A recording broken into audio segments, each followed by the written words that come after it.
Do you know how to describe the clothes you are wearing right now in Spanish, amigos?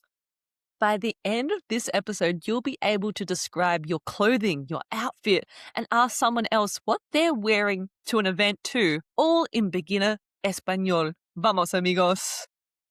Welcome to Spanglish Friends, the podcast for true beginner Spanish learners. Hola, amigos. I'm Val, your experienced Spanish teacher and co-host from Venezuela. And I'm Em, your Australian co-host who's been learning Spanish for 10 years. We'll help you get confident listening and speaking beginner Spanish with content you can actually use in real-life conversations. Subscribe wherever you listen to podcasts and follow us on socials at Spanglish_friends. Let's get started. Comencemos.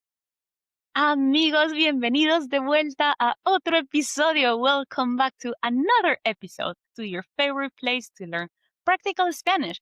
And welcome if this is your first time joining us. Bienvenidos! Today we're talking about something super útil, something very useful, and that is clothing and outfits en español.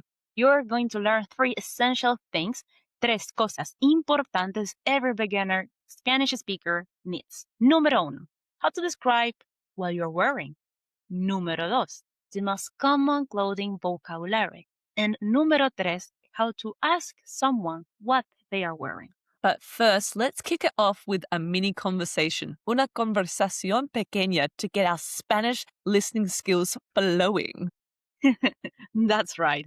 Today, Em and I are going to talk about a party we are going to and what we are wearing. Listen out for any vocabulary you already know. Prove your Spanish is improving. Amiga, ahora sí, ¿estás lista? Como siempre, let's go, fashionista Val. Comencemos.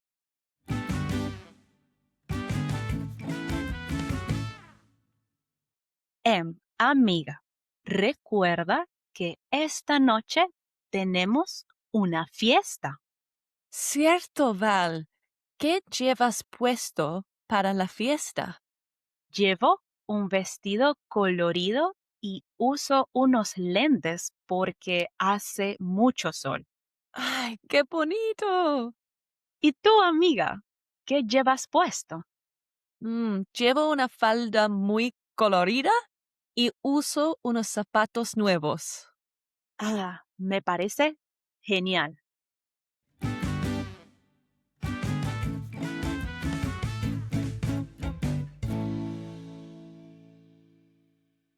Alrighty, amigos. That conversation was all about describing what you're wearing in Spanish. We heard words such as llevo, uso, clothing vocab, and describing words for clothing like colorido or nuevo.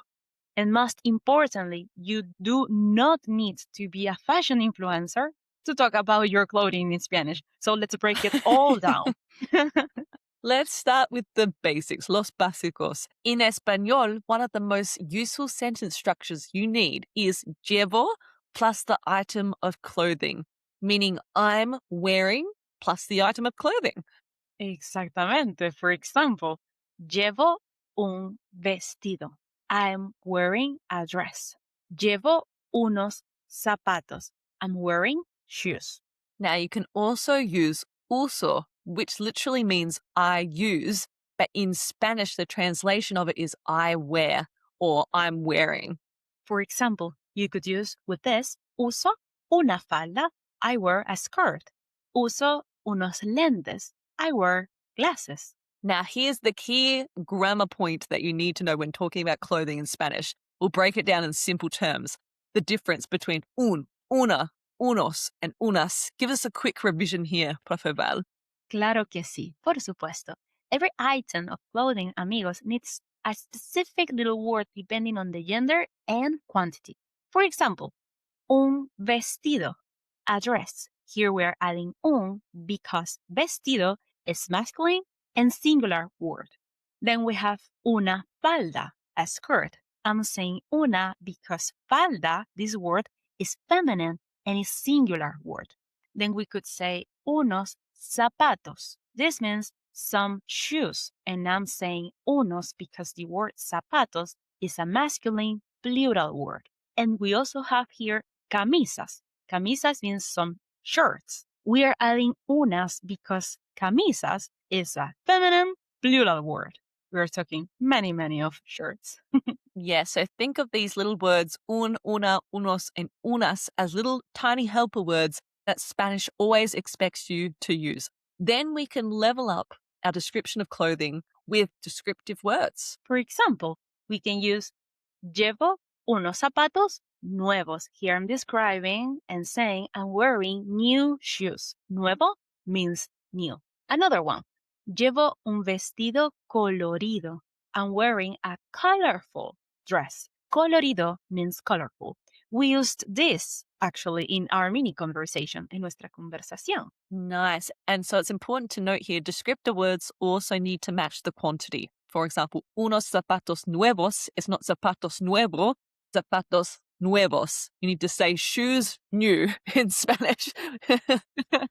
All right, nice, Val. Now let's build our Spanish wardrobes together. Por supuesto, here are the most common clothing words you actually use, amigos. First one, camisa. This means shirt, camisa. Then we have camiseta, t-shirt, camiseta. Next one, pantalón, trousers or pants, pantalón. Ahora tenemos, now we have falda, skirt, falda, vestido, dress. Now we have zapatos, shoes, suéter, sweater, chaqueta, jacket, or in other Spanish-speaking countries, you might also hear chamarra. Next one, gorra, which means cap. And our last clothing item would be lentes, glasses, or you could also hear gafas, which means the same, glasses. Honestly, that's enough vocabulary to survive any outfit conversation. And the best part is you can combine this immediately with the verbs we just taught you, which are llevo or uso, to describe what you're wearing right now. Sí, por ejemplo, llevo una camisa blanca, jeans azules, y unos zapatos nuevos. I'm wearing a white shirt, blue jeans, and some new shoes. Now, if you need color revisions, go back to episode 8. Your future self will thank you to understand the colors in Spanish. And it's also important to note here with clothing in Spanish, there's a lot of Spanglish happening, if we're being honest. Things like jeans. It's perfectly acceptable to say los jeans in Spanish to describe jeans, or sometimes it just refers to pants instead of pantalones in Spanish. They just say los jeans. And you can also have things like shorts as well to say shorts. Exactly. The word shorts would mean pantalón corto, or in the plural form, pantalones cortos. But actually, we use a lot the word shorts. Like, Los for shorts. example, sí, like, llevo unos shorts. I'm wearing shorts. Perfectly used. So Spanglish, perfect for our podcast. Now, for the fun part, asking other people what they are wearing. This is the key question you need to know, which is, ¿qué llevas puesto? This means, what are you wearing? You could also ask, ¿qué llevas puesto hoy? To sound more casual, like, oh, what are you wearing today? Nice. In the mini conversation earlier, I asked Profe Val, ¿qué llevas puesto para la fiesta? What are you wearing? ¿Qué llevas puesto para la fiesta? Means for the party.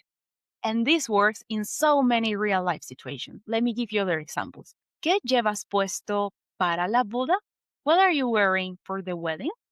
¿Qué llevas puesto para la cena? What are you wearing for the dinner? ¿Qué llevas puesto para el almuerzo? What are you wearing for the lunch? Notice, amigos, we are using para as a joint word, which means for the party, para la fiesta, for the wedding, para la boda. Or you could also say, ¿qué llevas puesto para la clase de Pilates? What are you wearing for your Pilates class? Or para la clase de baile, for your dancing class. Basically, this is a question you can ask anyone to figure out what they're going to be wearing in Spanish so you can plan what you're going to wear as well. All right, friends. Now it's time to put everything we've learned today into practice with our reto de la semana, our challenge. This is going to help you to put everything you learned today in practice. And your challenge is simple. Head to the comments right now and tell us, what are you wearing today? ¿Qué llevas puesto hoy? In Spanish. For example, llevo una camisa blanca y unos shorts negros. Okay, like I'm wearing a white shirt and black shorts. Exactamente. We're looking forward to reading all your comments. And now it's time for our Spanglish friend shout out of the week. This week, shout out goes to Sof, who commented on Spotify on our episode about liking versus not liking people in Spanish. And she wrote, I had so much fun reading this comment. She wrote, No me llevo bien con mis compañeros porque ellos son horribles. This means I don't get along well with my work colleagues because they are horrible, which is absolutely correct Spanish, although we're hoping this is just a practice and not real life. Anyway, congratulations. Very good sentence. Perfect Spanish, Soph. And if it is real, this is hopefully your chance to vent what you're going through to the world. So thank you for getting involved in our Reto de la Semana. We can't wait to shout out more of you that get involved in our upcoming episodes. This is where real progress happens. Exactamente. And a quick spoiler alert, friends, for next week's episode is all about something super practical, muy práctico, which you won't find in a textbook, which is how to book appointments, talk about times and dates, and even start phone calls in Spanish. Nice. We'll catch you next time, Spanglish amigos. Que tengan una semana maravillosa. Nos vemos, amigos. Hasta luego. Thanks for listening to Spanglish Friends. We're both so proud of the time you're investing to level up your Spanish skills. If you've enjoyed today's episode, follow us, leave a rating, or tell a friend about the show. It helps our awesome community grow. Join fellow beginner Spanish learners by following us on Instagram and TikTok at Spanglish_friends. Congratulations on taking another step in your Spanish learning journey. Hasta la próxima, amigos.